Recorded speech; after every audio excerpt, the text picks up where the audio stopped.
Bonjour et bienvenue sur Radio Mangalala. Aujourd'hui, on va parler de Christian Tshisekedi. Eh bien, Christian Tshisekedi Tshimi, né vers la fin des années 1960 et au début des années 1970, est une figure discrète mais influente dans les cercles politiques et économiques de la République démocratique du Congo. Frère cadet du président Félix Tshisekedi, il est souvent qualifié de puissant au sein de la famille présidentielle, en raison de son rôle dans les affaires minières et son implication présumée dans le réseau d'influence au Katanga, particulièrement dans la province du Lualaba, riche en ressources naturelles comme le cuivre et le cobalt. Contrairement à son frère aîné, qui occupe le devant de la scène politique, Christian opère dans l'ombre, évitant le projecteur médiatique, tout en étant au cœur de controverses liées à la gouvernance et les ressources minières congolaises. Son accession coïncide à l'arrivée au pouvoir de Félix Tshisekedi en 2019, marquant une ère où la famille Tshisekedi consolide son emprise sur des secteurs stratégiques du pays. Les détails sur la jeunesse de Christian Tshisekedi restent peu documentés, reflétant son profil bas. Issu d'une famille originaire de Kasaï, il grandit dans un contexte marqué par des tumultes politiques de la RDC.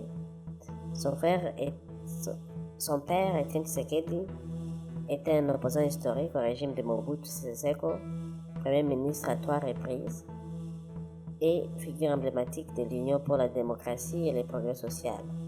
Cette lignée politique a imprégné l'enfance de Christian au sein d'une fratrie nombreuse, où Félix l'aîné était déjà destiné à hériter du leadership familial. Concernant son éducation, les ressources indiquent qu'il a suivi des études supérieures en Europe, probablement à Paris, bien que les diplômes spécifiques ne soient pas précisés. Des profils en ligne évoquent une formation en gestion ou en affaires, ce qui cadre avec son orientation professionnelle ultérieure. À la différence de son père, titulaire d'un doctorat en droit de l'université de Lovanium, ou de son frère Félix Tshisekedi, actif dans les cercles d'opposition en Belgique dès les années 1980, Christian semble avoir privilégié une trajectoire plus pragmatique, axée sur les opportunités économiques plutôt que sur l'engagement militant direct. Christian Tshisekedi s'est principalement développé dans le secteur privé, avec un focus sur les mines et les affaires.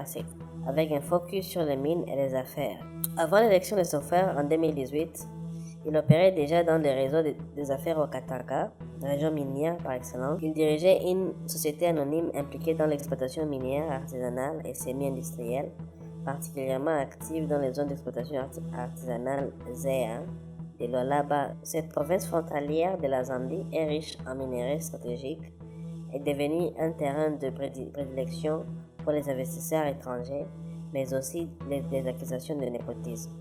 Depuis l'accession de Félix Tshisekedi à la présidence, marquant la première alternance pacifique depuis l'indépendance, Christian a bénéficié d'une proximité accrue avec le pouvoir. Il est décrit comme un linchpin pivot dans les arrangements familiaux. Aux côtés de son frère Jacques, responsable de la sécurité, et de son neveu Anthony, impliqué dans les deals miniers. En avril 2025, des rapports indiquent que sa société négociait avec la firme minière luxembourgeoise Erosian Resources Group pour obtenir une concession dans le Lualaba, un accord potentiellement valorisé à des centaines de millions de dollars.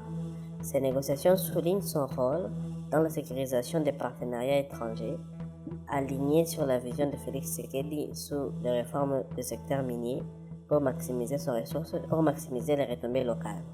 Politiquement, Christian n'occupe pas de poste officiel, mais son influence est palpable. Il est perçu comme un intermédiaire discret entre les palais présidentiels et les acteurs économiques katangais. En mars 2025, les témoignages des coopératives miniers l'ont accusé de saisir des zones d'exploitation artisanale, privant des miniers d'artisanat et de leurs moyens de subsistance. Ces allégations s'inscrivent dans une critique plus large des pillages de ressources katangaises par la famille Tshisekedi, avec ses estimations évoquant une valeur potentielle à 320 milliards de dollars en déchets miniers tailing sous menace d'exploitation non transparente. Christian Tshisekedi est au centre de plusieurs controverses, amplifiées par la transparence accrue exigée par le secteur extractif en RDC. En mars 2025, un article du journal Keti Press l'a accusé, avec d'autres membres de la famille, de piller les Katanga à sec, citant des plaintes des mineurs artisanaux dont les zones ont été saisies par les entités liées à lui.